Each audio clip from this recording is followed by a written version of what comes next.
How are you, my good sir? Oh, we're doing all right. We're doing all right. Always good to see you. It's good to see you. It's been, I think we said this last time. People don't realize how long we go without seeing each other before we like shoot the next episode. You know what I mean? Yeah, we try to keep it like under 2 weeks, but best, even yeah. that is like really tough because I know for you, it's the same for me. This is really therapeutic. Oh, 100%. You know what I mean? 100%. But how are you doing? I'm good.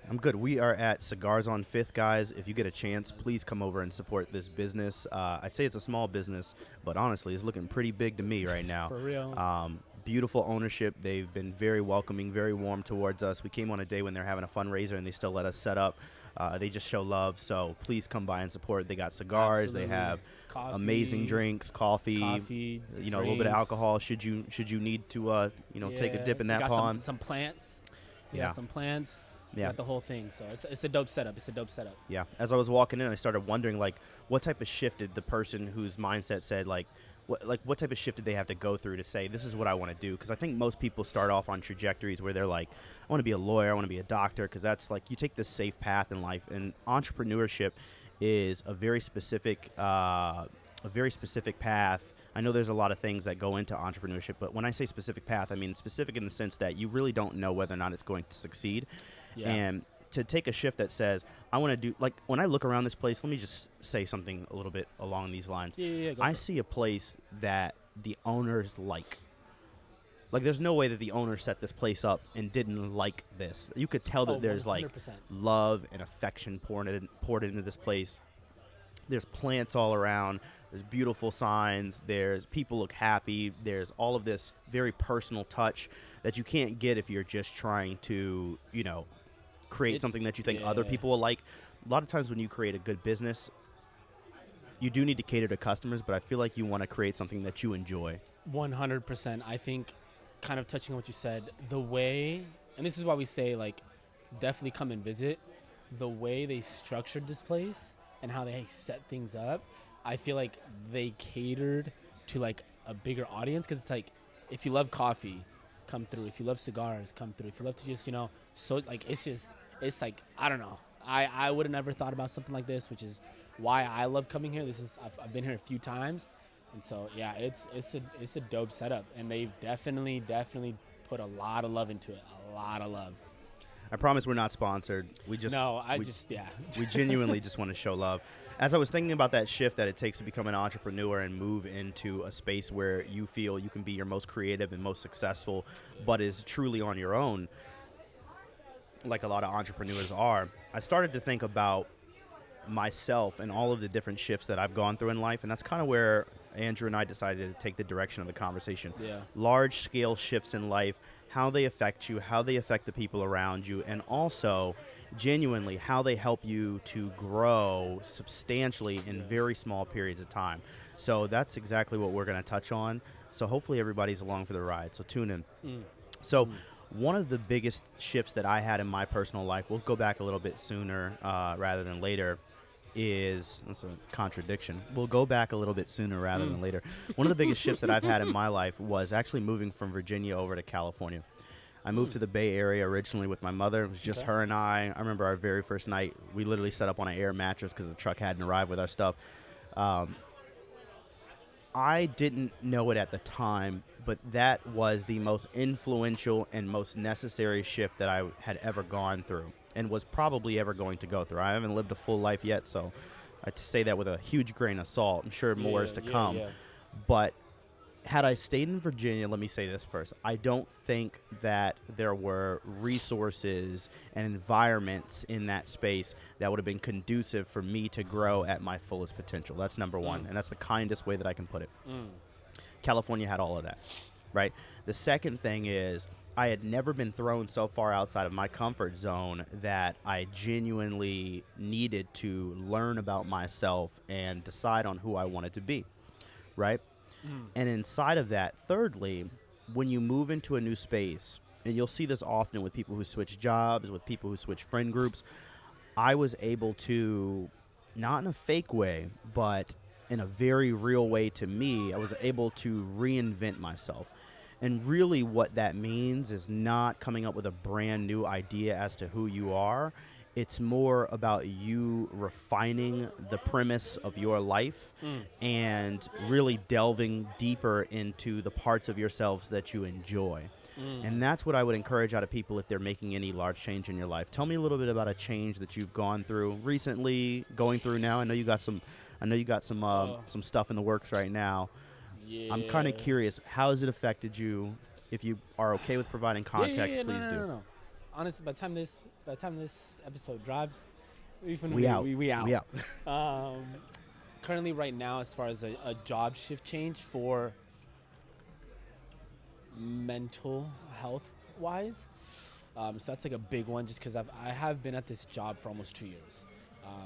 I was blessed to have the opportunity to work there, just because there really wasn't anything else, because it was like COVID and things like that. But then now other personal things have abrupt at work that have made it, what's the word I'm looking, has made it very difficult for me to, in a sense, leave what's at work. You know what I mean?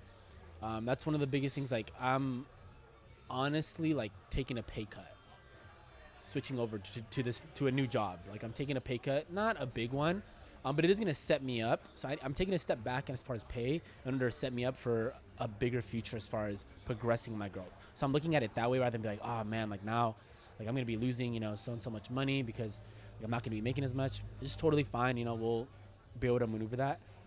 But honestly, it's been one of the things that's been affecting me, and it's crazy. And this is why I have so much love for my lady, is because she's the one that called me out on it.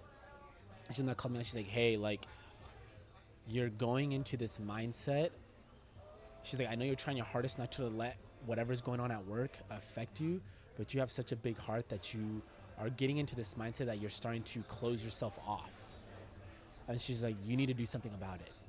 And I'm like, what do I do? Like, the only thing to do is quit and leave or find another job. And I'm like, I don't necessarily want to do that. But I felt like it was kind of like, and you can call it, God was telling me to just, it's time to switch. It's time to change, to pick something else, whatever you want to call it. But like deep down, I was like, dang, like I'm going back into this hole that I was way then when I was struggling, with depression, all these other things. And it's now gotten better, but it's been hard because it's such a shift change in just life. I just moved into a new temporary place for the meantime. I'm now going to be switching over jobs. So like I'm very routine when it comes to like my day-to-day activities, the gym, work, gym again, sleep, repeat. Now I have to shift all that. And so mentally I had to realize, like, okay, do I stay in the position that I'm at and allow myself to mentally just be like not there, and then just be in this hole that I don't want to be in, and then push the people that love me the most like away, because that's what I was doing? Or do I allow myself to make this change right now? Yeah, it might be difficult at first to kind of get like a routine and get things going, but it's going to set me up better for the future. And so honestly, like it was a struggle, because not many places are hiring, to be honest. But I found somewhere that I think is going to be good for me, and I'm excited. Like it's one of the things that I am excited about, because I'm like, not that I don't like change, but I struggle with change because I'm a very routine person. And for someone, and this is for other people that are listening, for someone that's very routine, it takes a certain time and a certain moment that you kind of need to make that big ass change, because you're not going to grow. You know what I mean? And that's kind of like the mindset I'm trying to shift and be like, okay, Andrew, don't think of it as like you're going to be struggling and it's going to be hard. Think of it like, this is a growth opportunity. This is a growth opportunity. That's the mindset I'm at. I'm like, okay, like I'm going to grow. And it's made this whole phase or season, whatever you want to fucking call it, so much easier. And less stressful, because I stress very easy. I'm really locked into something that's extremely important when we talk about going through these different shifts in our lives. First off, you pushed yourself into a position where now you're going to be uncomfortable, as you just mentioned. Yeah, 100%. I promise you, the residual effects of that are going to be beautiful. Mm-hmm. And you already know that. Yeah. And that's a lot of what we want to touch on. But I want to go back to why you did it. You made a decision that most people, I don't want to say that. Let's speak more positively. Mm-hmm. You made a decision that I hope most people are willing to make in their lives. You said to yourself, I'm going to have to take a loss of money, but my peace is more important than that dollar sign. And it is very rare in my opinion to see people make a decision where their money suffers, but their mental health, their emotional health, sometimes even their physical health increases. Yeah. And I genuinely have to applaud you before we even move on any further. I Yeah. think that it's extremely necessary to say that these are the types of decisions that people should be making. Yeah. And That is yeah. more of a powerful why than anything else that I have ever seen. Yeah. And to even add to that, it's like, I know obviously I made that decision on my own, and it needed to be made regardless of whether it was made sooner, later, or way later. It also, and this is me applauding you, but it was, you told me, you said your mental health is more important than a job.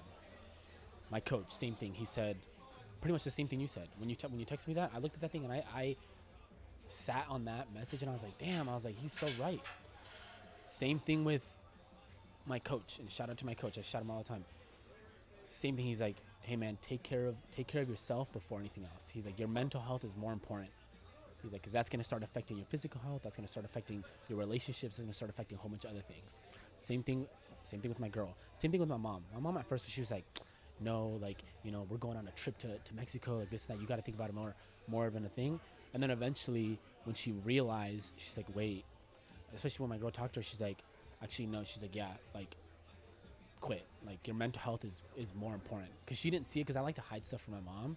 But when she started realizing, she's like, oh, like, this is affecting you mentally and, like, really draining you. She's like, yeah, no. Like, your health is way more important than you simply being able to provide for a job. You know what I mean? Let's just back up. Yes, I know what you mean, but let's back up for just a quick moment. So your mother, your woman, and you had a conversation where you all were able to get to the same page together. And this is a fairly new relationship. This isn't years and years in the making. I got to tell you, that is some chemistry. That is what I like. That's a good woman right there. Yeah, that's like, literally, it was funny because Let's give her some praise for a second. She should That's be coming beautiful. here pretty soon. Yeah. But literally, I was like, because I told her, because like, I'm very much like, my mom looks at me like, okay, like, that's my son. Like, he's good with money. He, he has his own place. He has, like, he's very financially well. Like, he's growing. He's trying to make big moves. And she knows that. She's like, she relies on me. So I know she relies on me. So I know she relies on me being mentally okay or being mentally good whenever she needs it. Because she relies on me that way, which I love. Because I'm like, okay, like, dang, like, I always look to my mom for something. Now she's looking to me for something. And so I was talking to my girl. I was like, hey, like my mom just doesn't understand, like, mentally how it's affecting me. I was like, can you talk to her for me? Like, like, woman to woman. And she's like, yeah, I'll talk to her. Call my mom up. And then I was just at the gym and stuff. And then my mom talked to me later. She's like, yeah, she's like, I think you should quit. She's like, I know before, I said don't. She's like, but if it's affecting you like that, she's like, I think, it's that chemistry. She was able to realize how it was affecting me. Like, it wasn't getting through to her when I said it, because I was kind of like not being real with her, but I didn't want to, like, be completely honest, just because I didn't want her to worry about me. Yeah. But then when she had someone that she knows that I care and love about so much, be like, hey, like, just want to let you know, like, Andrew's not really being real with you, because he doesn't want to let you know how he really is, because I'm stubborn like that. That's when she was like, oh, okay. And that's, I'm like, dang, that chemistry, it's like you said, it's great. Like, my mom absolutely has so much love for her. Like, sometimes she's like, you better not do this to her. And I'm like, I'm treating her right. She's like, you treating her right? And then it just brings me back. I know we're supposed to be talking about shifts, but I just can't. There's so many lessons and gems in this. I don't know that I have the humility to allow someone else to speak on my behalf in front of even my closest family. Like in my mind, I'm like, no, I got to just be strong and just power through it. And like when we talk about like toxic masculinity, a lot of times we think about it under the context that it's being projected onto the opposite sex. But we should talk a little bit more about how toxic masculinity affects the male that is projecting that toxic masculinity. I think that that's a toxic trait that I probably have, is this trait that's like, I'm going to shovel everything deep down. And my brother helped me with that. And my brother Chris came to me and he was like, look, I don't like these things and I'm uncomfortable with myself in this way.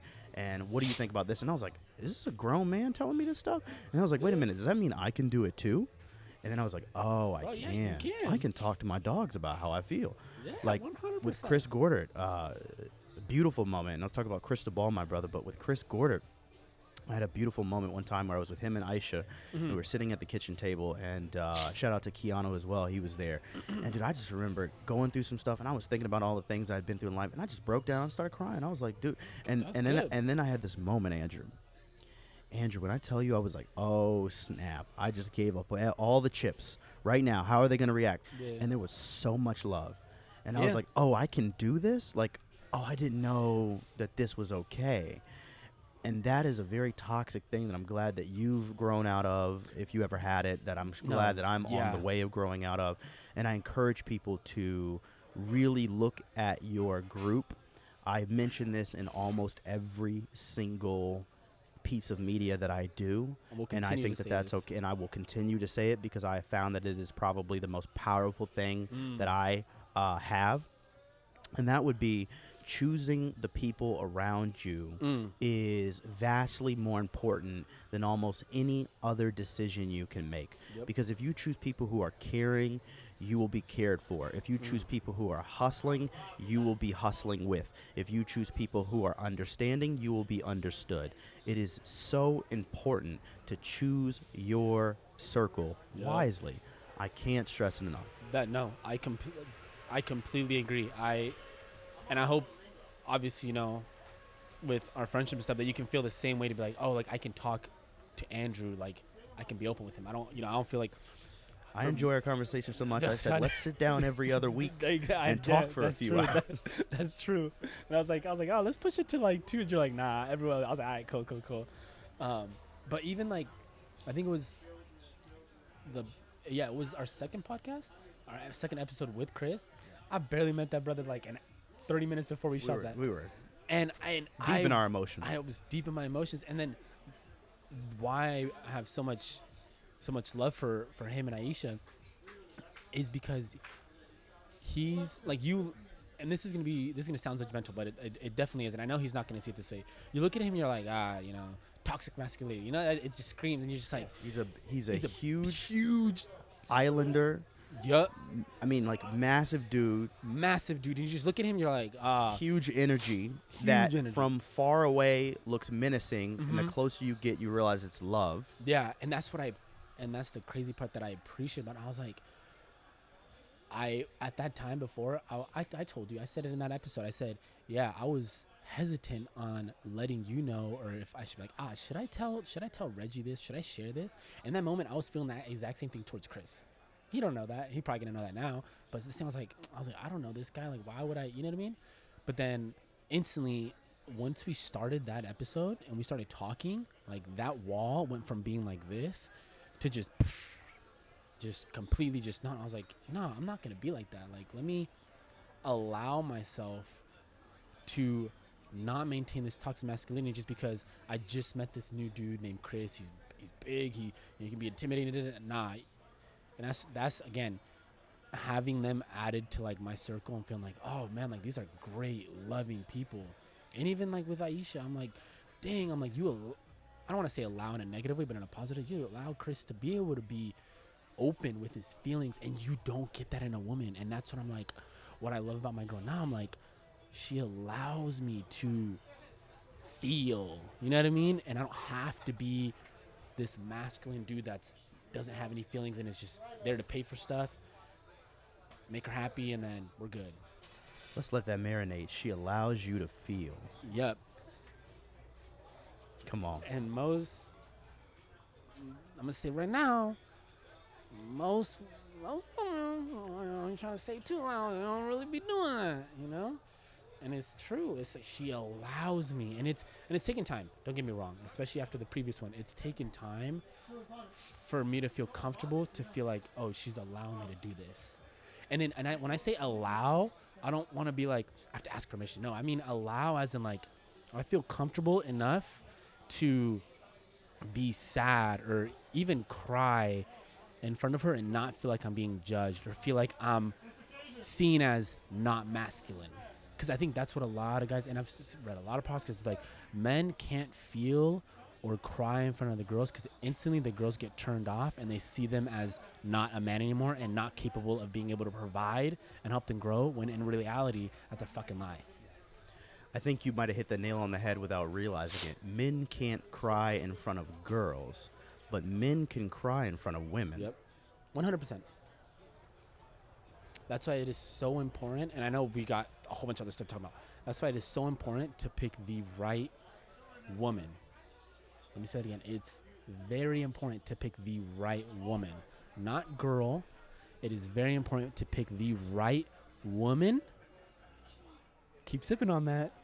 The right woman to allow you to feel in order to grow. Because if not, don't know what to tell you. Cheers to that, my brother. So in our last segment, we were talking a lot about the different changes that we've made in our lives. One that's a lot more recent for you and one that's been a little bit further back for myself.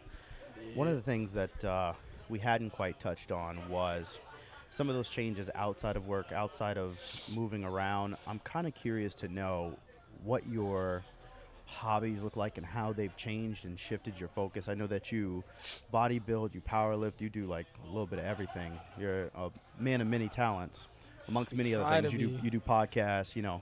Tell me a little bit about how those things has helped developed you as a man, as a young man.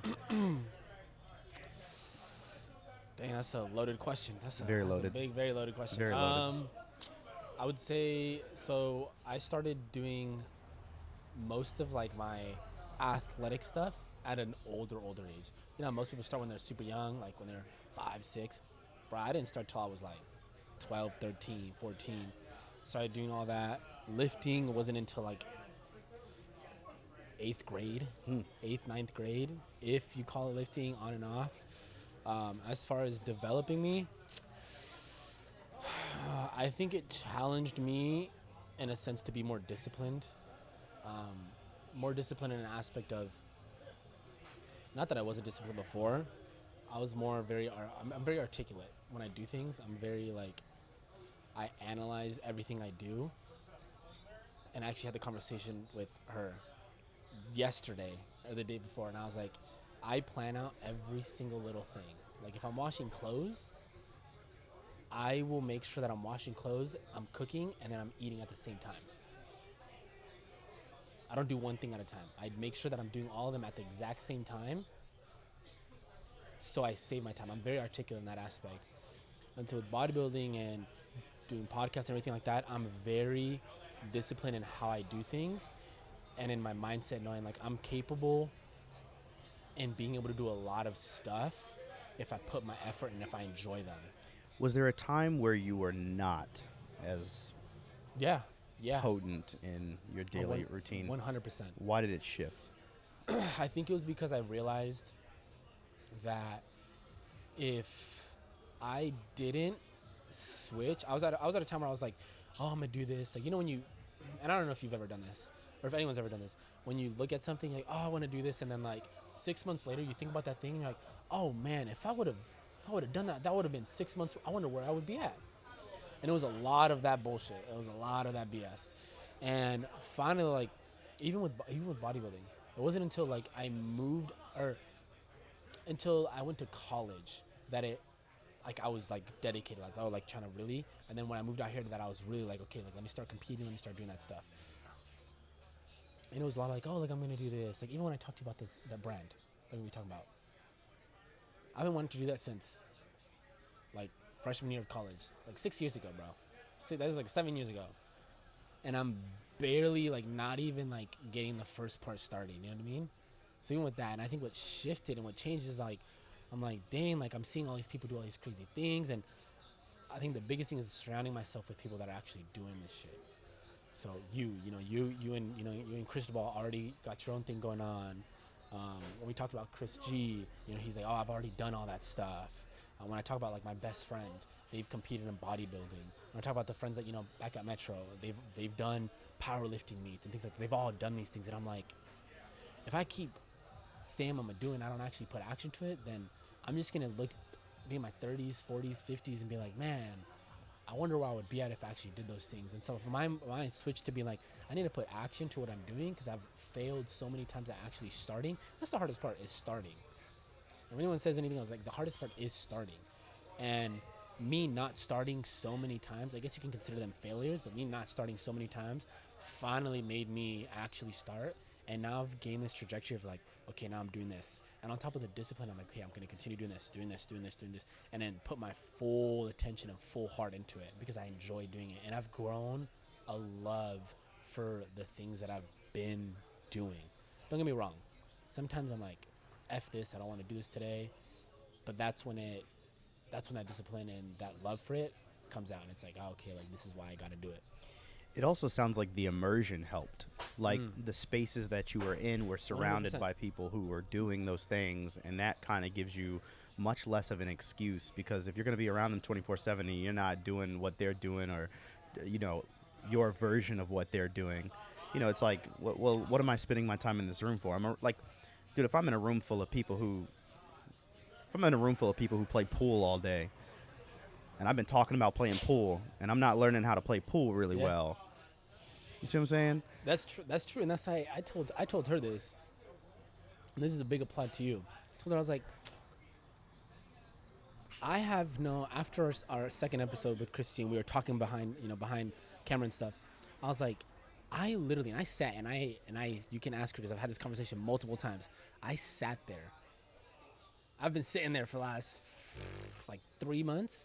Like 3-ish months, and I've been like, I have no fucking excuse to not. And you even told me this when we were speaking in the gym, when we first like started talking. I told you about this. You're like, yo, I got the prints, I got the shirts, I got the branding, I can get you the LLC, I got this, and you're like, just let me know when. You got no excuse. And I was just like, I went home that day and I was like, yo, he's low-key right. And then what's crazy is then like a few weeks passed by, met Chris G, and he's like, yo, I can get you this. Like, let's do it.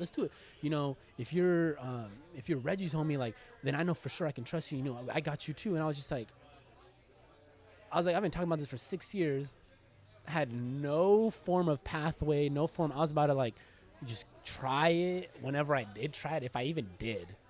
That's a big if too. And then this is where I truly do believe. Then God put, someone like yourself, and then even, Chris G is like, do with that as you want. It's either you take him up on the offer. I've given you all the research. You take him up on the offer, or you don't. And I was just like, you can ask her. I talked about it for so long, and I was like, I have no excuse. I have no freaking excuse. I've tried looking for an excuse just to dabble on it, but I'm like, I got no excuse. So why not? And even you tell me, so again, it's surrounding yourself with people that are like, boom, here. Here's the whole fucking tablet. Here's the whole notebook. What are you going to do? There's a beautiful saying that says, luck is when preparation meets opportunity. You told me this. Have I? Yeah, you told me this. I probably say it too much. No. It honestly sticks, and it's true. Yeah. In my mind, being prepared manifests itself in many different ways, right? So in your situation, maybe you didn't have the brand fully written down, exactly what it wanted to be called, exactly what the prints were going to look at. But I am a true believer that things happen the way they're supposed to. And it's very interesting to find out that at a time where you maybe reached a stage of maturity and had the right people at the right places in life to provide the opportunity, you were then able to accept the gifts that we were willing to bestow upon you, right? Yep. Or bring you into to be a part of our gifts. And then along with that, one of the most beautiful things about life is that with every great give, there's an equal return. Yeah. So you just providing your essence of who you are, just being a good person, just being solid, providing great advice, being there for people, all of a sudden people are willing to share any and everything they can, because I often go home and I'm like, how can I repay Andrew? How can I repay Chris? How can I repay these? Same thing. Ask her. Like, Like, how saying can the same thing too about you. I was like, damn, how do I repay how do we Reggie? repay these people? And I have grown comfortable knowing that I will live in that state for the rest of my life, Yeah. and knowing that it is the best place to be. The Yeah. best place to be is feeling like I am always indebted to my friends, and them feeling like they are always indebted to me. I think it's a beautiful thing, because it truly is just a display, even if it's only mental and to yourself. It's a display of your love and your care for that person. You understand how much value that person brings to a situation, and you don't want to squander it. You don't want to waste it. You don't want it to go to waste. So you do everything in your power. Even when you're like sleeping, you wake up and you're like, wait a minute, what should I be doing for these people? Like, how can I help? How can I be of service? No, 100%. And I've had that conversation with her, and I'm like, man, like, and I've even had this conversation with you, and I was just like, bro, like, Reggie, you got this going on. You've provided me with this. Chris G's got this. He's provided me with this. I'm like, what the F do I got? What do I and do? you're like, you told me you're like, you. And I was like, Just what does that be- mean? Just you. Like, Yeah. and then just hearing that, like, gotta make me tear up and stuff. But I was just like, oh, dang, like, okay, like, I don't see it. And she knows I'm super hard on myself. I'm like, how do I, like, what is it that I have to offer? And she's like, you got this. And I was like, she's like, and this is why I got a lot of love for her. She's like, I want to get to a place where you see yourself the way I see you. And I'm like, what the? I was like, That's beautiful. That is beautiful. and that's what I'm saying. I'm like, and she's like, you need to realize. She's like, not just me. She's like, other people Feel that way. feel that way. Other people see you that way. And she's like, it's not frustrating. She's like, but it's sad that you, Andrew, don't see yourself that way when everyone else does. And she's like, you're so hard on yourself because you want to succeed so bad and you have all these goals, and that's great. She's like, but I just wish you would see yourself that way so you can at least have some sort of comfort. Part of you not seeing it is also what makes you beautiful. You know what I mean? Not indefinitely. We don't want that to go on Yeah. forever. But when you start off on this journey of your self-awareness, you'll often find that people see the gems before you do, right? And one of the most beautiful things that they can say to you, and probably the best compliment I've ever received, and one that I've paid you many a times, is you are enough. But internally, you then have a lot of choices to make. Yeah. And we as friends, we in these relationships, just Yeah. hope that you begin to move closer to our vision of you. Yeah. And we help you do that. Yeah. And you have to help yourself in many ways. There's 100%. healing that goes into that. Sometimes our traumas block our ability to see ourselves in the brightest light. They act like shades to a sun we don't ever want to block. You know what I mean? Mm-hmm. Like we need the nutrients that come from that, and the only thing that's stopping us from being able to see it are past occurrences, past relationships. You know what I mean? Yeah. All of these things come together and they form a concoction that you have to then distill down to the baser levels. The baser levels are, who am I? Where am I going? Why do I want to go there? And how do I plan to get there? Like, even in its simplest form, I know that I want to do amazing things for people. I know that I am headed in that direction. Yeah. I may not know exactly where the destination is, but I do know that the way that I plan to do it is not by tearing down anyone else to get there. I'm going to take the slow and steady road of building myself up to be a better man, building my family up to be safer and more protected, and thus, hopefully, helping other people become inspired to do the exact same. And that is really that core of that self-awareness. Yeah. That coupled with those people like your woman, that's a very, very potent mixture, and it's necessary, and we deserve it. Once again, like, you are exactly where you are supposed to be. I know we've talked about this, you know? Yeah. Well, yeah. Exactly where you're supposed to be. Yeah. No, definitely. And that's one of the things that I think it's I'm constantly learning. Is like, okay, like I'm exactly where I'm supposed to be. I'm surrounded by the people that I'm supposed to be around. If there's people that I have to let go, then there's people that have to let go. You know what I mean? And that's another thing, is letting certain people go that I'm just like, okay, like they're not adding value, but there's no need for me to tear them down. And they're maybe not even always necessarily doing a bad thing. They're just not right for you. Oof. Ooh. I run into that one too many times where I'm like, dang, I really wish we could have figured it out together. But yeah, we've had that conversation. what did I think his name is Philly on he's on one of the podcasts. I'll have to tag it. And he says love and guidance as he like sends people away from his life. He's like, love and guidance. I wish you love and guidance. I'm like, that's so beautiful. Like that he can detach and say, you leaving my life is not a slight to me and it's not a slight to you. Love and guidance. Ooh. Go be who you're supposed to be. I'm just not supposed to be involved in it. Dang. That's a... I haven't gotten there yet. No, I haven't. I haven't even... Not quite there yet. I'm on the way. I haven't... Oh, shit. I'm on the way. I haven't gone there either. That's a good way to think about it. I feel like most people look at it like, oh, if you're not going to be in my life, then whatever. You know what I mean? Yeah. It's somehow a detriment to me.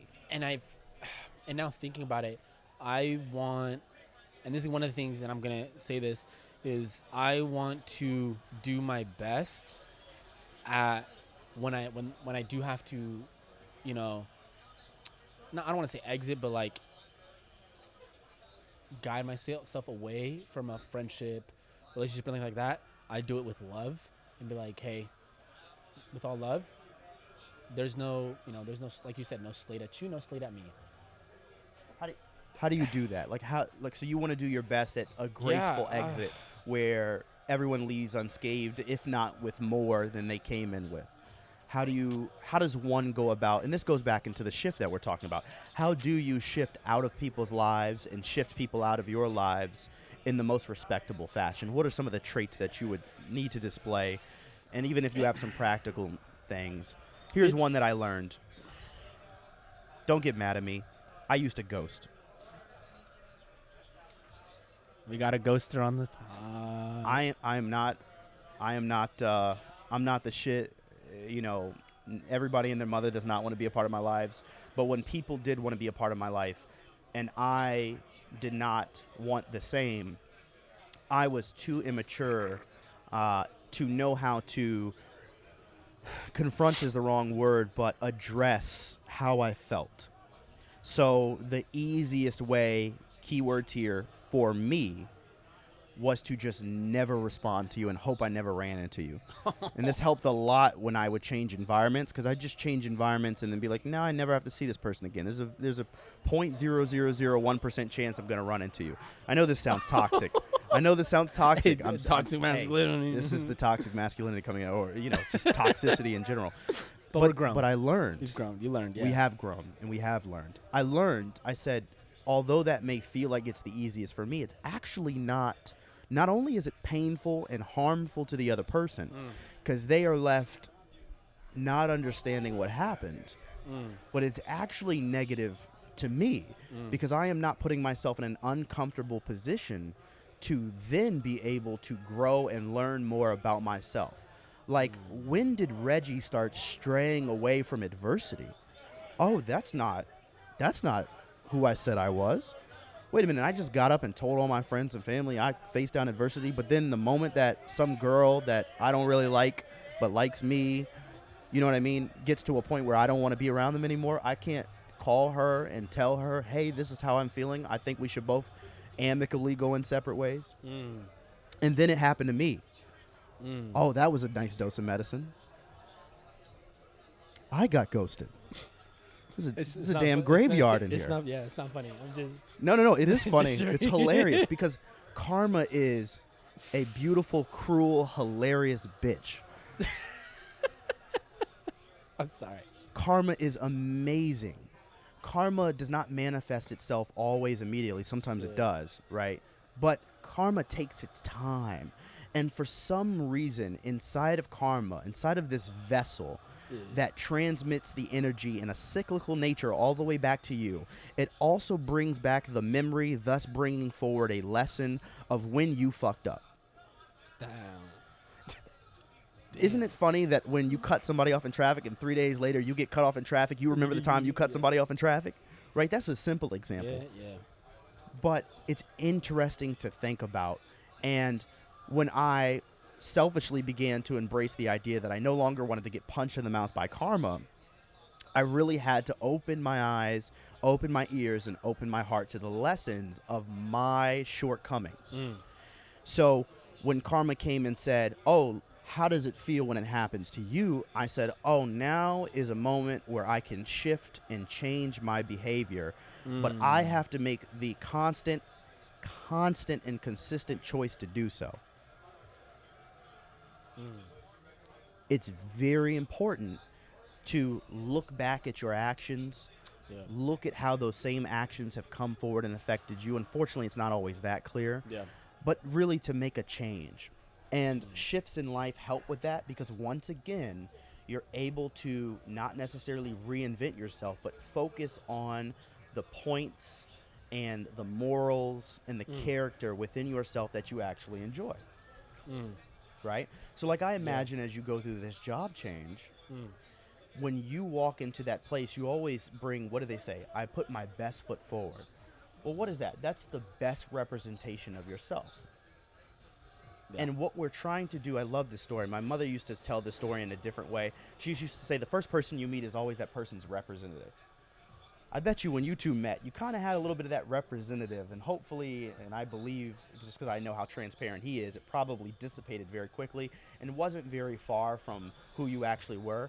But when you have that representative, the hope as you move forward is that representative becomes closer and closer and more synonymous with who you actually are. Now, when you're younger, those two things are further apart, I've often found, right? Yeah. But if you embrace growth and if you embrace self-awareness, slowly but surely, you become very much who that representative is. And you'll find that at some points in life, even when you're in uncomfortable situations, there isn't even a difference. And that's a beautiful thing. Are you finding that as you grow and you move forward, that representative, well, first let me ask you this. Do you have a representative? It's a loaded question, because if you say no, I'm going to think you're lying. I haven't really met anyone new, you know what I mean? To like, When you met me. Yeah, like you said, I feel like when you're younger, that's way, like, they're more separate. Yes. But as you get older, it's not as much. Like, I'm not like, let me tell you my whole life story. You know what I mean? I'm very more like, but yeah, like, I think everyone tends to, like, even if they don't think they do, they tend to have, like you said, a representative. Your representative could be guards. Yeah. Your representative could be this. Like, your representative is also meant to protect you. That's the entire purpose of a representative. It's not just your perception to other individuals. It's also how much you are willing to receive energy. Yeah. No, I didn't. Yeah. I definitely do. But again, it's for the sole purpose of, like you said, protecting myself.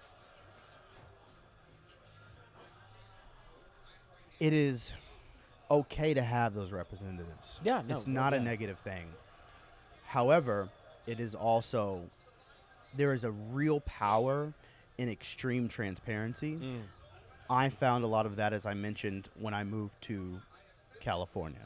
Because when I got to California, when I was in Virginia, I was, in my eyes, in my opinion, other people may not feel this way, but I was a habitual liar in Virginia. I would lie about everything because I was scared about everything. I was like, let me just lie. Let me lie to this girl. Let me lie to my friends. Let me lie to this. Let me lie to that. Right? Let me lie to my mom. And it was small lies, but small lies multiplied ended up becoming bigger and bigger things. And when I moved to California, I had so much anxiety about my lying that my representative was like, hey, Reg, fuck this. How about you just tell everybody a real blunt truth every time? And I mean, I turned into an asshole. Like, low-key, I was kind of rude. You know what I mean? I was like, I'm just going to tell you how I really feel. You want to go out? No, I don't really want to hang out with you. It's like a pendulum. Like, I swung from one side right over to the other side. It was no better than where I was before. Yeah. It was just different. But slowly that pendulum hopefully settles down in the middle, and you become more balanced for lack of a better term, might be the best term for it. Yeah. And I realized, I was like, oh, there's a way to tell a truth that is not harmful to other individuals.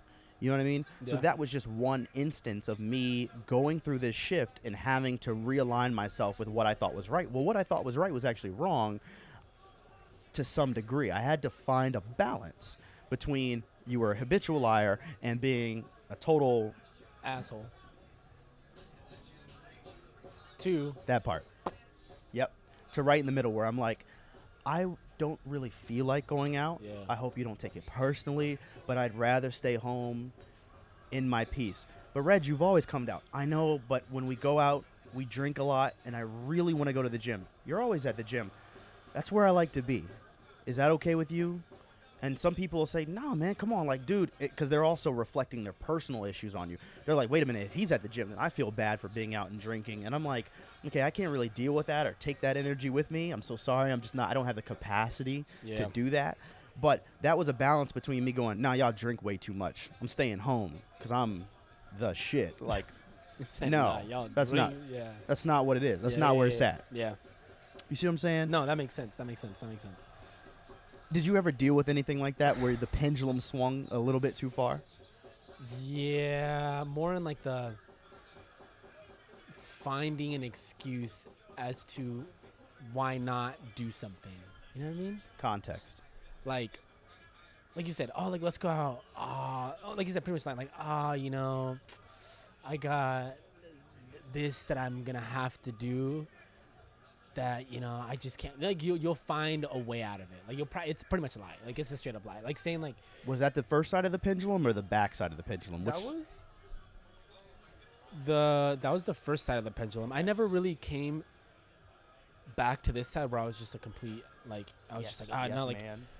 Like, what is the opposite of finding the excuse? Is it a yes guy? I think I was finding the excuse and just came down to, like, okay, like, let me just be more honest. I never swung the other way and was like, nah, Dad, I don't want to go out. I was just like, you know, like, I really don't want to. Or, like you said, I just truthful, like, hey, I got this to do. And most people that I surround myself with, I make it very apparent right off the bat that I'm like,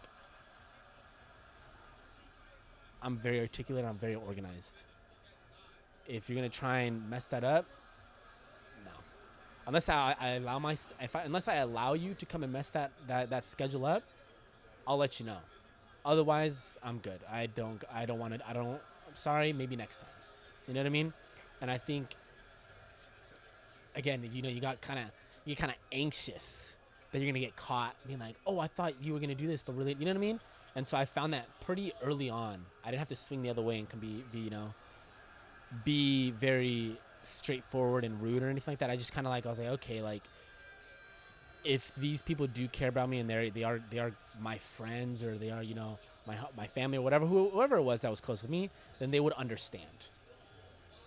And that's the two-way street. If I allow myself to give you the understanding, and you either take that and understand, or you can take that and not understand and be upset about it. But I'm already on the clear because I told you how I felt about it. You were transparent. Exactly. Fair enough. Fair enough. My brother? Thank you, sir. Grow up. Grow up.